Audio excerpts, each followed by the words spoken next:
It all started on a typical morning. I was on the porch, coffee in hand, wearing slippers, when I saw an HOA officer pull out a taser and fire it at my actual wife. What they didn't know was that she's ex-Special Forces, and her old team was already in position, laser sights locked on the officer's chest. Maya had seen it coming. She let it play out because she doesn't blink at power-tripping HOA wannabe cops who think they're elite operatives. Me? I flinched hard. 1 minute, we were debating whether we had enough charcoal for the weekend barbecue. The next, she was flat on the driveway, a guy in a knockoff sheriff's vest yelling into a walkie-talkie like he was storming a bunker. We'd moved into Meadowview Heights 6 months earlier. The brochure promised tranquility, security, and community spirit. What it delivered was a neighborhood under the thumb of a militant HOA with delusions of grandeur. Every house looked identical, lawns clipped like military buzz cuts, and God forbid you rolled out your trash bins a second too soon. Maya found it hilarious. The HOA rulebook was thicker than her old mission briefs, but she played along for the quiet life, good schools, and no late-night techno blasting next door. Our first run-in was her matte black tactical SUV. She parked it just over the driveway line, barely grazing the grass. The next morning, we got a violation notice that looked like it came straight from a Pentagon war room. I laughed. She didn't. She scanned it and filed it in a folder labeled Meadowview Madness. The HOA president, Vivian Holt-Yep, that's her real name, ran the place like a pastel warlord. Clipboard always in hand. Cycling through cardigans, she wore a permanent frown for Maya, saying she exuded hostile vibes and intimidating energy. Maya just grinned, said, "Nice narrative," and went back to tweaking her SUV's shocks. That earned us weekly inspections and citations for militarized vehicle disruption. Things got wild when the HOA launched the Meadowview Compliance Squad. Picture 5 guys who looked like they flunked out of security guard school, decked out in cargo pants and black polos with fake badges reading Code Guardian and Safety Chief. They carried oversized flashlights, clipboards, and pepper spray. I once caught one practicing baton twirls in the cul-de-sac like he was auditioning for a SWAT team. Maya watched them with the calm curiosity of someone who'd once bartered with a militia leader using only a pocket knife and charm. She started taking longer walks, asking subtle questions, running cables through our attic. When I asked what she was up to, she said, "Just observing. They're not ready yet." I didn't push. When Maya's observing, you let her observe. Meanwhile, these fake cops got bolder. They put cameras on stop signs, fined kids for sidewalk chalk, and cited an elderly woman for subversive lawn ornaments. One gnome was flipping the bird. They treated it like a felony. Then I caught one peeking into our window. Maya didn't yell. She asked if he wanted to test his pepper spray against someone who'd been tear-gassed thrice before lunch. He bolted. We hosted a 4th of July cookout, burgers, beers, neighborhood venting. Maya parked the SUV right by the HOA sign. Like clockwork, the compliance squad rolled up, tactical vests and citation pads in hand. One had a body cam, narrating like he was raiding a cartel hideout. Maya stood by the SUV, silent.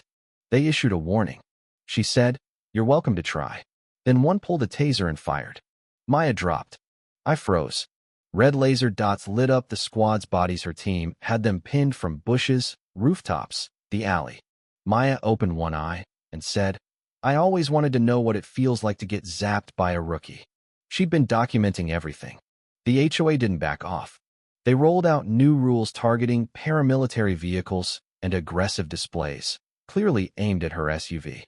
They rebranded their goons the Community Order Task Force. Maya laughed, adding the notice to her now-tabbed binder. Violations, bogus citations, privacy invasions, and my favorite, non-compliant wind chime resonance. She didn't confront them. She took longer jogs, scouted, collected footage and stories from neighbors. Turns out, everyone was being harassed. Fines for loose tarp edges, reflective pet collars, you name it. Neighbors sent Maya videos, and her war room grew. Her team helped quietly, no weapons, just vigilance. Cameras went up, legally, in public areas only. The HOA's thugs ramped up, random visits, measuring lawns with tape, drones over backyards. Maya kept recording, building her case. Vivian strutted like a queen, but the neighborhood was simmering. Then came the sidewalk chalk incident. Kids drew butterflies and stars, Vivian slapped their families with $100 fines. The next HOA meeting was packed. Furious parents shouted, refusing to be silenced. Maya sat quietly in the back with her folder. The next morning, we got another SUV citation. Presence of belligerent aesthetic. Maya smiled and said, "It's time." That evening, at another barbecue, she parked the SUV under the HOA sign, flag in the windshield. The same officer showed up. One read a warning. Maya replied, "Which part, the freedom or the torque?" Sunglasses guy, the leader, pulled his taser again.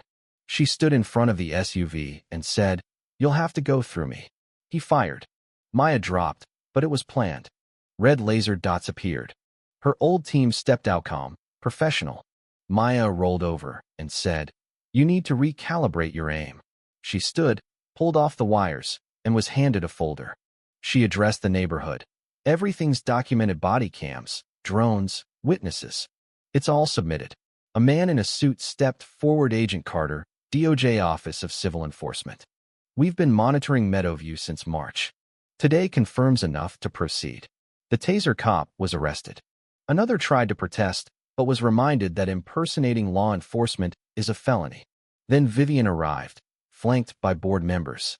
Agent Carter said, "You authorized the task force. You're responsible for their actions." She scoffed, claiming it was private. Carter replied, "Your charter expired 18 months ago. You've collected $120,000 in illegal fines.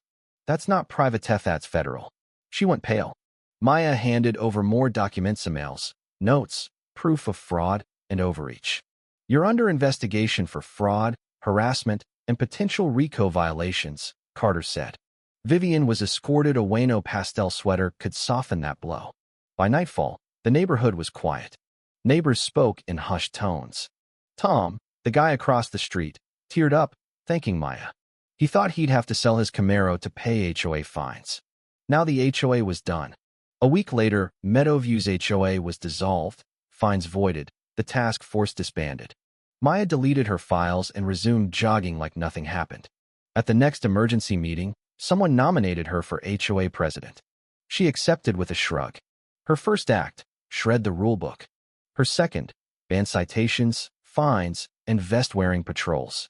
"The community will run on respect, transparency, and trust," she said. As we left, she looked at the crowd and said, "Oh, and if anyone sees a clipboard labeled Compliance Squad, toss it in the nearest fire pit." The laughter was real.